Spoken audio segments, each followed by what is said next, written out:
Everybody, Erev Shabbat Shalom, Parah Shalom. As we know that this Shabbat is going to be Shabbat Parah, which we're going to be talking about at the end of the Shiur. But first, we're going to talk about Parashat Tsav, this week's Parashah.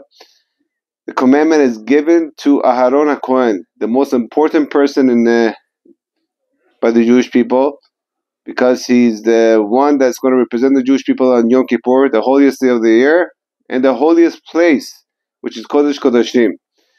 And the command was given to him that he should bring the korban, the sacrifice, which the first one was supposed to be paid from his own pockets. And we have a Rashi over here. Rashi explains why is he commanded.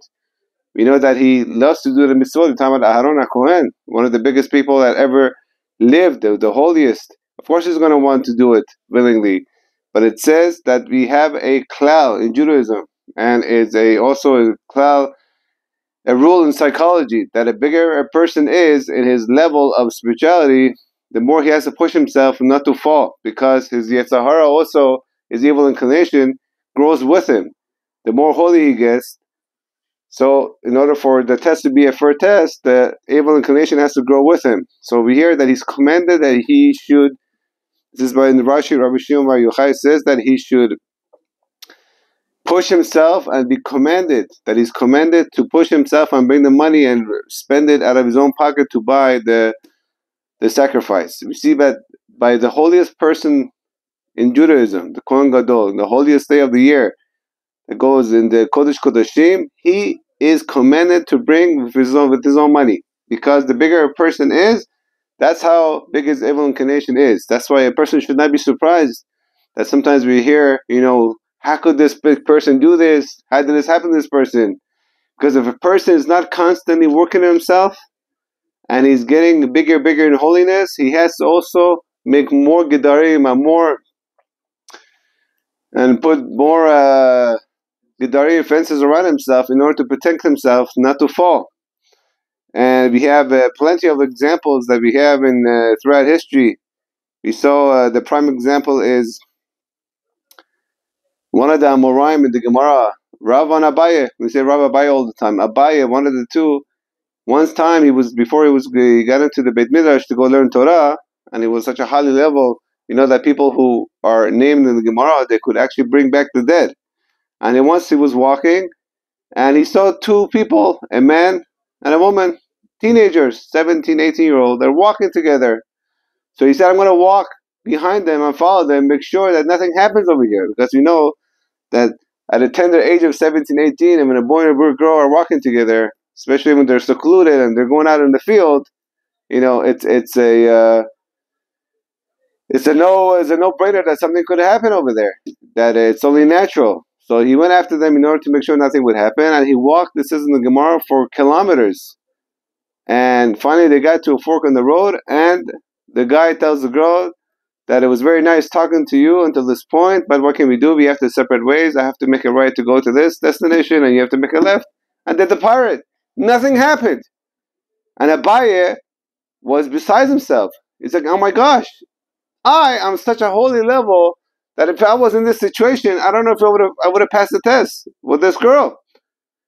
And he went back to the Beit Midrash, to the Beit Knesset, to learn Torah, and he was very devastated until Eliyahu Navi says, Sabu Saba. Eliyahu Navi was brought down from Shamayim to explain to him that it's not that that person is better than you. It's just that you're on such a higher level, and because you're such a higher level, your evil inclination also is on a high level. Unless you put fences and fences and fences around himself, that could happen. Chas v'shalom. Another example we have, since we're talking about Parashah of the Kohanim over here, and Aharon HaKohen, we have a prime example by the Kohen Gadol himself, the holy priest and the highest. He said that he goes into the Kodesh HaKodashim in the Yom Kippur to ask for forgiveness for all the Jewish people. He's not allowed to do two things. It says in Torah, he's not allowed to marry any woman that's not a virgin. He cannot marry a widow or divorcee. And he also cannot be in the Beit Din, in the court, in order to intercalate the year, in order to add an extra month, like we had this year, Adar Aleph or Adar Bet. He cannot be part of that discussion. The question is why. The Gemara answers, and it's mind-boggling. these answers. One is that he cannot be on the court in order to intercalate the year, to have an extra month, because we know that the Kohanim walked barefoot on the cold ground of the Beit HaMikdash. And in winter it gets pretty cold. Even snows here in Yerushalayim once in a while. And since in Yom Kippur he has to do everything himself from morning to night, and the Kohanim are usually older also, so they cannot go through the cold, so he would have in his mind to make sure that the year is intercalated another month, so that when the Tishrei comes, when the winter comes, it's going to be actually an extra month that is pushed ahead, so it could be a warmer time of the year, so he doesn't have to suffer so much. You're talking about the Kohen Gadol, the high priest over here. And yet we see that he also could fall in this situation of, because of not catching a cold, he could give into his Yetzer Hara and go for the extra month, even though the intercalation says otherwise. Even more than that, we see that he cannot marry a woman unless she is a virgin. Why?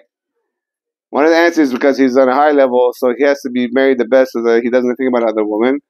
Another answer is mind-boggling, that if he sees a beautiful woman on the street, not that he's looking, but he's walking on the street on the corner and he sees a woman that's married and she's extremely beautiful, he could go inside the Beit HaMikdash on Yom Kippur. When he's praying outside, he could pray to Hashem that her husband should die and he should marry her.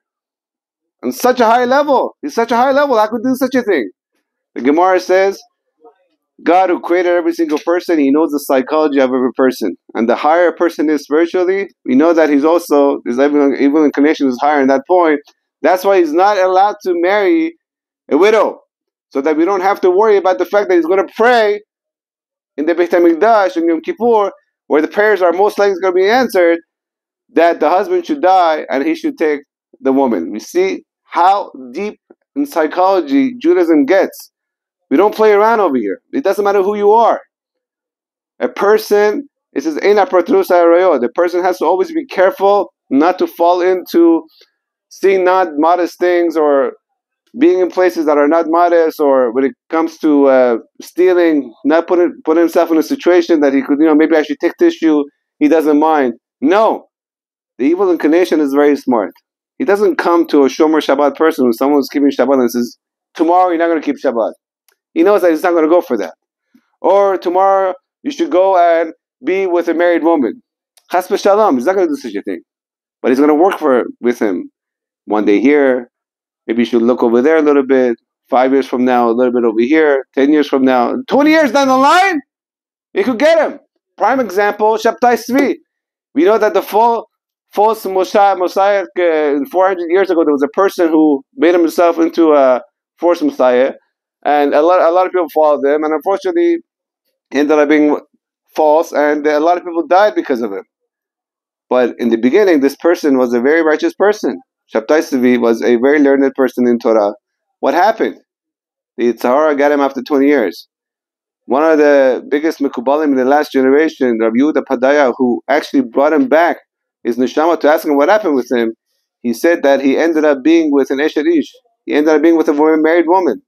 Because it was such on a high level, he could not control his evil inclination, and he went down the drain to hell. Therefore, we see that nothing is promised over here. The higher level you are, the more you have to think about it. How much you have to be careful now. Sometimes I see this when I go back to LA. Some of the friends that I see after 20 years, they were much more observant than me before I left LA. I'm like, what happened to you? He's like, maybe I don't have it. What happened to me? I still keep Shabbat. I keep kosher. I do family purity. Yeah, but you were such a higher level before I left. What happened? The problem is a person does not see what's going on around them. The evil inclination is taking him one step, one layer, one onion layer at a time. He doesn't even feel that it's changing. Until someone comes at it.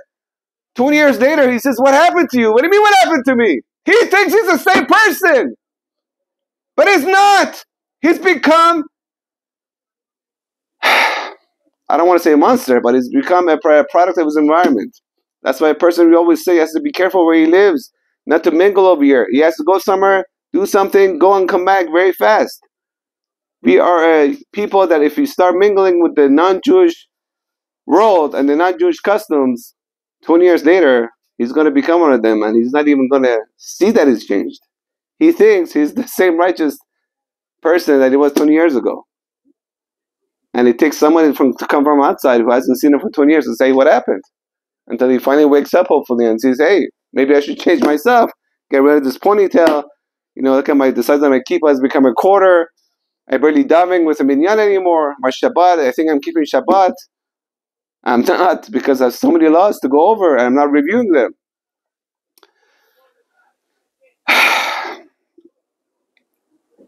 Another part of the Parsha is when it talks about the Kohen.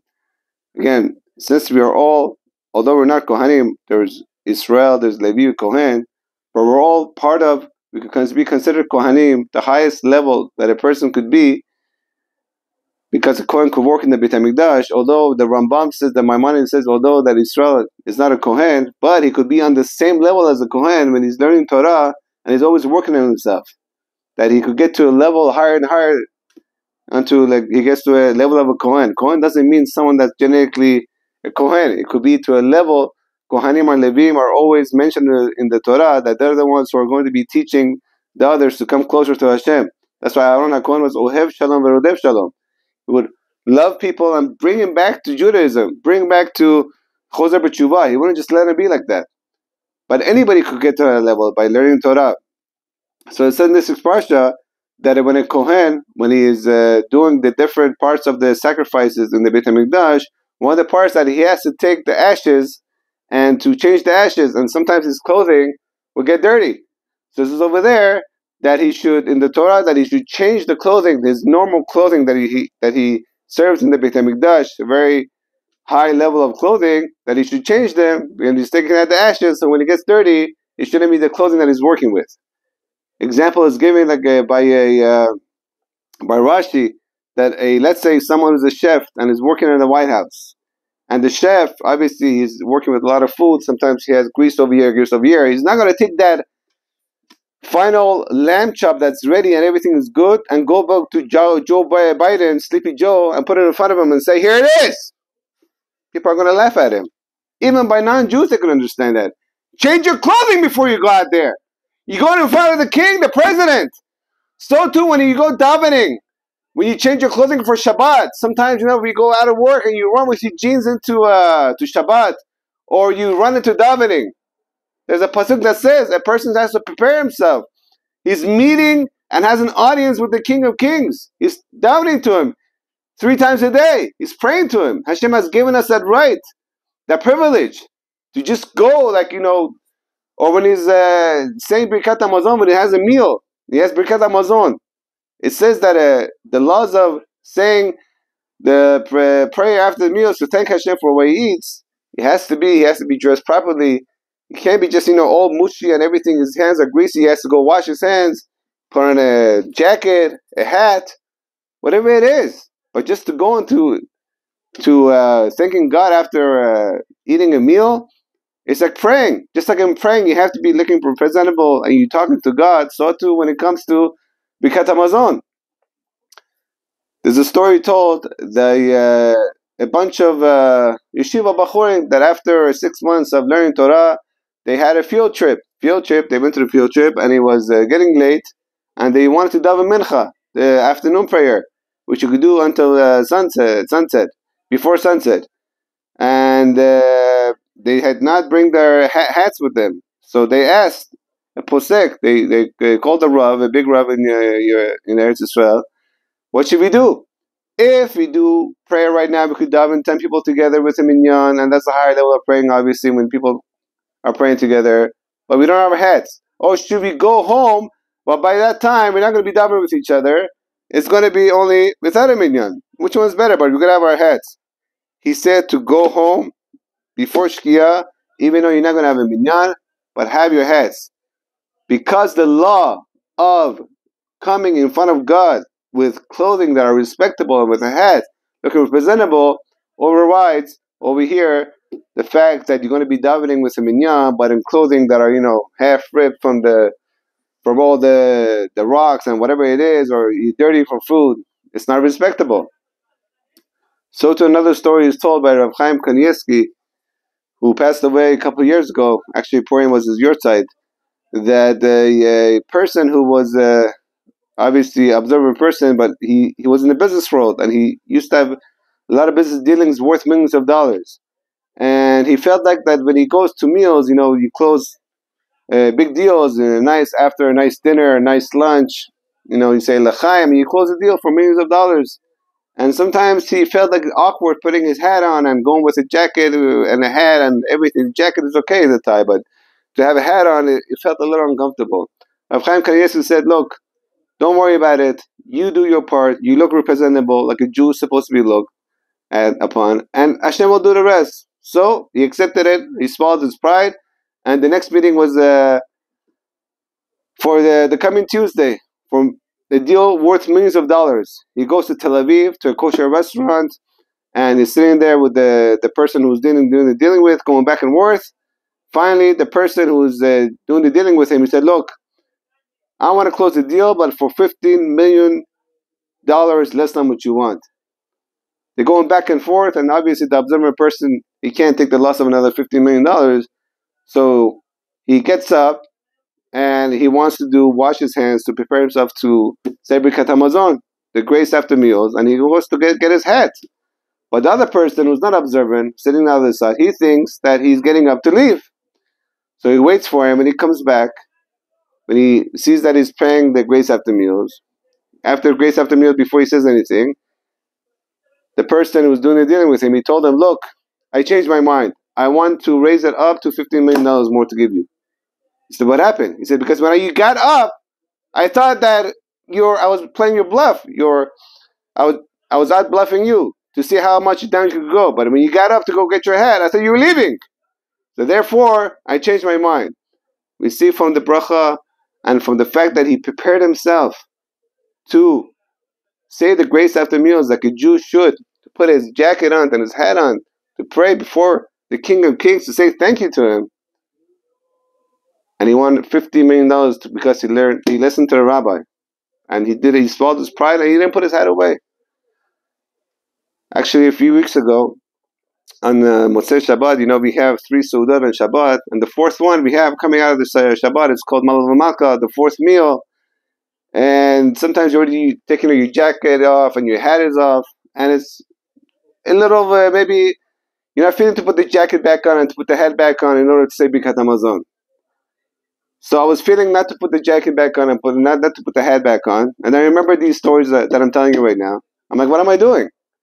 I have to put it back on. I'm going to be talking to the King of Kings right now and saying thank you. So I went to get my jacket and my hat, and my daughter asked me, Abba, where are you going? I said, I'm not going anywhere. I'm preparing myself to say thank you to Hashem.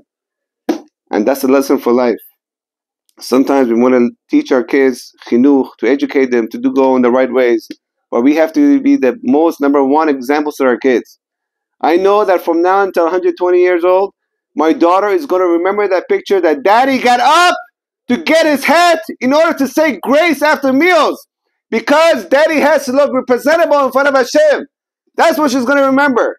It could be a lot of talks about Birkat Hamazon over the years could be told to her. But one picture, when my daughter sees me getting up and getting the jacket, although it was hard and it was hot, whatever it is, that's worth more than 1,000 words. And to conclude, like we said from the beginning, we know that this Shabbat is going to be Shabbat Parah Aduma. We know that the Beit HaMikdash was in Eretz Israel, and Parashat Parah is that they used to have the red heifer, which they used to burn, and they used to take the ashes of the red heifer and mix it in with a few different things that are said in the Torah, and sprinkle it to the people who are coming to bring the Korban Pesach, because they have to be tahor and purified. Unfortunately, we don't have the Parah Aduma today. We're praying for it all the time. But what's the idea of Parah Aduma? It's not just before Pesach. Because for Pesach is coming in for to purifying ourselves. That's one thing. But there's a pasuk in Mishle, Shlomo says that a person has to be always in a position that is clothing are clean. Now that's literally that is clothing are clean, like we said when it comes to davening and to looking presentable and what have you. but his clothing, his spiritual clothing also should always be clean at all time. That his Neshama and his Jewish soul should not be full of garbage. The garbage of outside, all the shuman, all the non-purities. He has to purify himself. And that's what Parah Adumah is all about. And although we don't have it today, but we still have this concept today. And if you read it every year in the Parashah, Parah, 2-3 weeks before Pesach, that's indication that Hashem wants us to say that He always wants us to be clean. Always. Because Moshiach could come any second. And if Moshiach comes any second and we're not clean spiritually and physically, then He could just come, and if you're not ready for it, it's going to be a big shame. That's why, B'ezrat Hashem, we should take this week's Parashah very seriously. Parah Adumah is a time to purify ourselves, our way of thinking, the way of talking, and the acts that we do. And B'ezrat Hashem, by purifying ourselves, we'll be ready for the Moshiach. When He suddenly comes, we should go and we could put on our jackets and Shechianu and our new suits, and we could welcome Him, B'ezrat Hashem, with Chesed Rachamim, Bimhera V'Eminu Amen. Shabbat Shalom U'Barach.